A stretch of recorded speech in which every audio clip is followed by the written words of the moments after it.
Now we'll move on to another topic here, Nick. I know you're a bit of an aviation expert. You heard about the corridors that they're talking of opening between Germany and the Balearic Islands, Mallorca, the Canary Islands. Have you heard about that?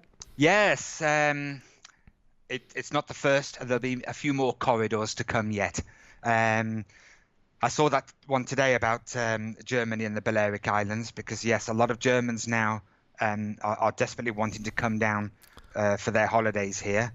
I think the idea behind this is to basically say, well, look, we have trust in that country and they have trust in us. So let's instigate a partnership between us where we can allow this travel Yeah. to occur. I mean, obviously, and in particular where countries have got faith in where the infections are, where we are with coronavirus.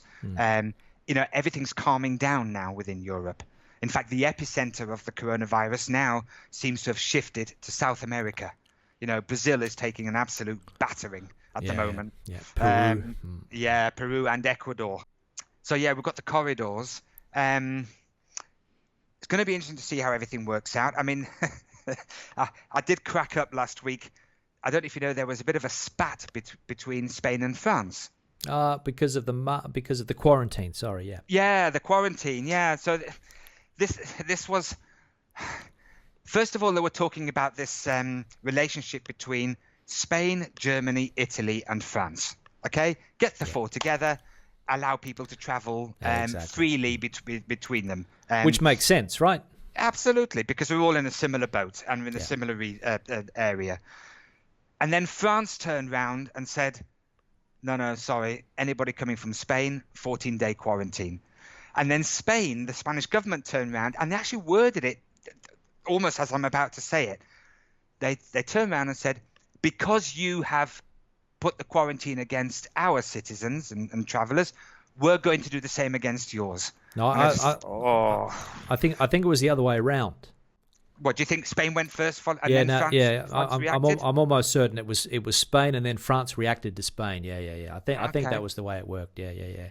Okay. Well, either way, it's a shame that when governments start having a little dig at each other, it's sad. So I hope they get it all sorted and out of the way. As for this 14-day quarantine, look, let's hope it's just for a short period of time. Mr. Sanchez. His aim, we all know the golden target is the end of June. It's like the whole world, in terms of Europe anyway, in Spain, kicks into gear, right? The end of June. Tourism here in Spain, markets opening up again, the ability to travel, everything's sort of going to kickstart. So what I would say is, okay, at this point, yes, we've got the 14 days quarantine. As of tomorrow, we're having to wear masks in the streets if we can't social distance. I think that's important. I think people are overreacting a bit, thinking they've got to wear a mask 24 hours a day wherever they go. No, it's only if you can't maintain spaces. I mean, well, you're going to have one in your back pocket, Nick. Let's be honest. Yes, which is fine. I mean, I don't have a problem with that. Today I've got into the habit of I put it on. If I go to the supermarket, it's fully on. I come out of the supermarket, I reduce it just below the chin, just for while I walk down to the next shop. It's fine. So it is what it is. It's not going to last forever. With a bit of luck, if all goes well with all these phases, the number of new cases now is already down to just over 1,000, right? Deaths below 100. If it keeps going down and down, by the time we get new cases into double figures, we're in the winning position. Mm-hmm. And then hopefully at that point, these restrictions will start to be eased off. Because if the virus isn't anywhere to be had, then why wear the masks? So well, that's it. I'm reasonably positive. The other thing, of course, about the social distancing, which is a difficult one, and this is now where I come more to the airlines. In El País 2 weeks ago, there was an article about an Iberia Express flight from Madrid to Gran Canaria. And on this flight, there's photos and videos of people going a little bit nuts. Well, the flight was packed, though, wasn't it? Yeah. Well, I mean, when I saw the photos, it looked as if it was about, I don't know, 85% full. And people were very nervous and very surprised, and in some cases very angry that they were on a flight when they seemed to be expecting the middle seats to be empty. Yeah. So, again, the health minister, or was it the transport minister last week? I can't remember which, talking about what will happen with the airlines.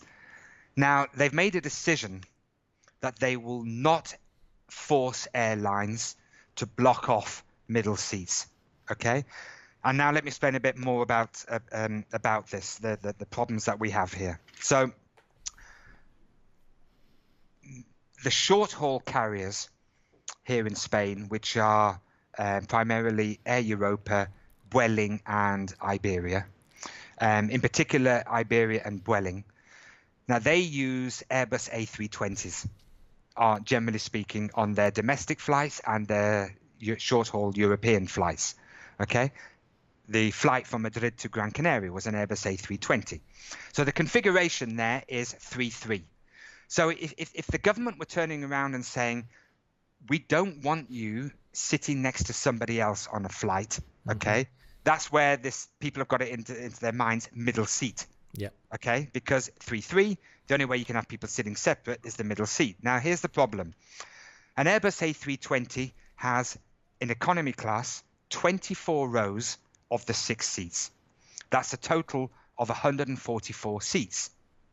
So if you block off the middle, you are now talking 24 rows of 4 seats, which therefore comes to a total of 96. Yeah.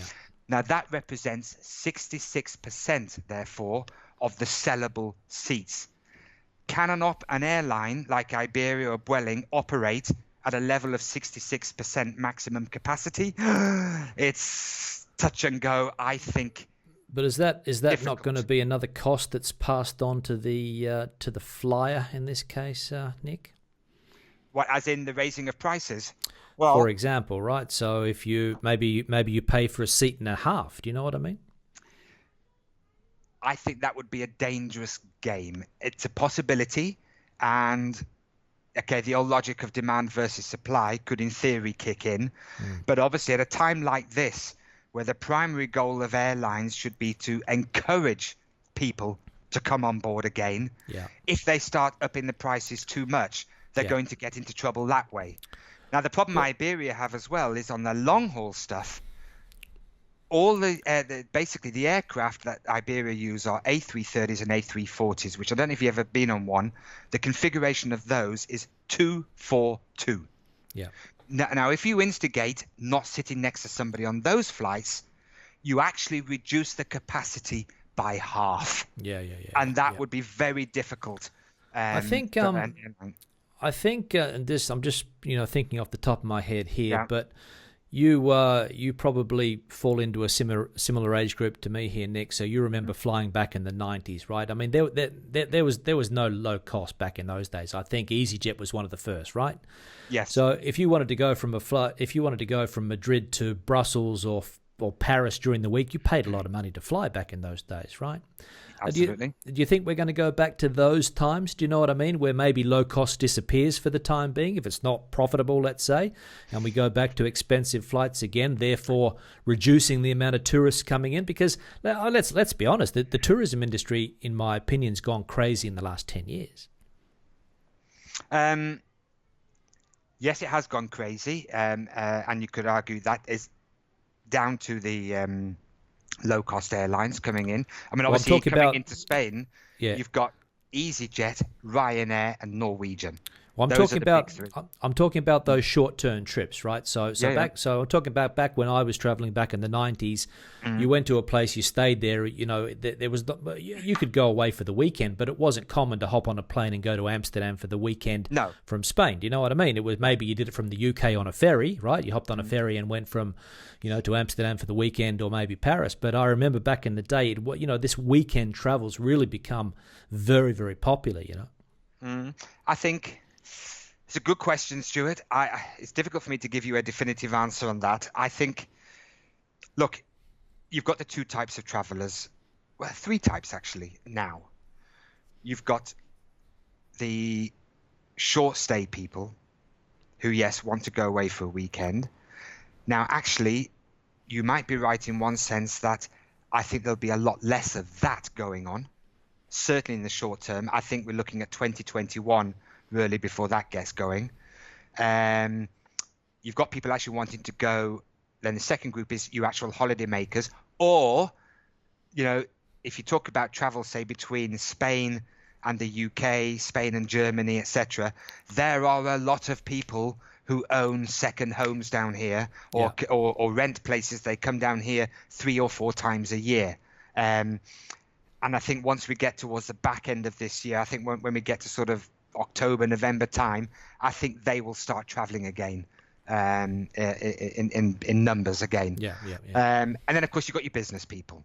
So I think the business people for certain will be going down sort of the BA Iberia route, if you like, as you say, the major schedule carriers. Well, that's actually a good point, because a lot of companies went also to the low costs as well. I remember here, even some of the banks, they started sending people on EasyJet, Ryanair, even to some extent. I mean, that was unheard of 15 years ago. That was always not obviously first class travel, but that was always the major operators. The Iberias, the British Airways, the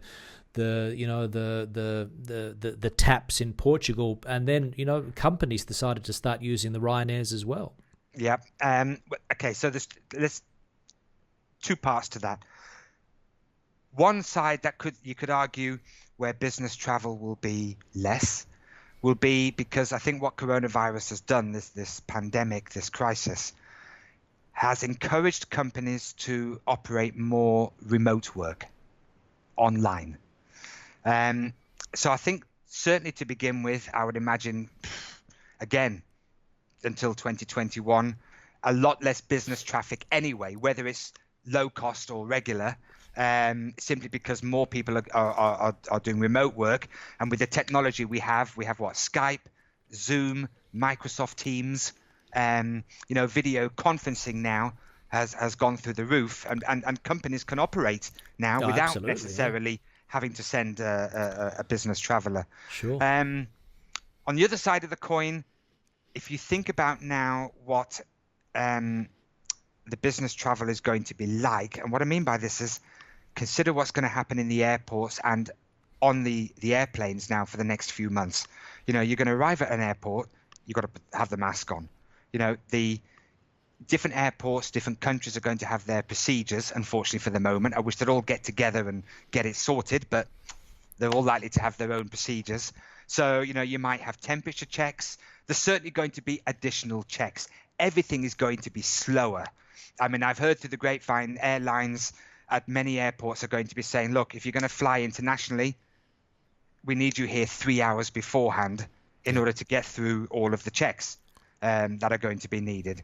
On board now, what they're talking about, of course, is that, and this will be across all airlines, pretty much within Europe for the next few months, most airlines in Europe operate a buy on board service, as in buying food and drink. Yeah, that sandwich drink.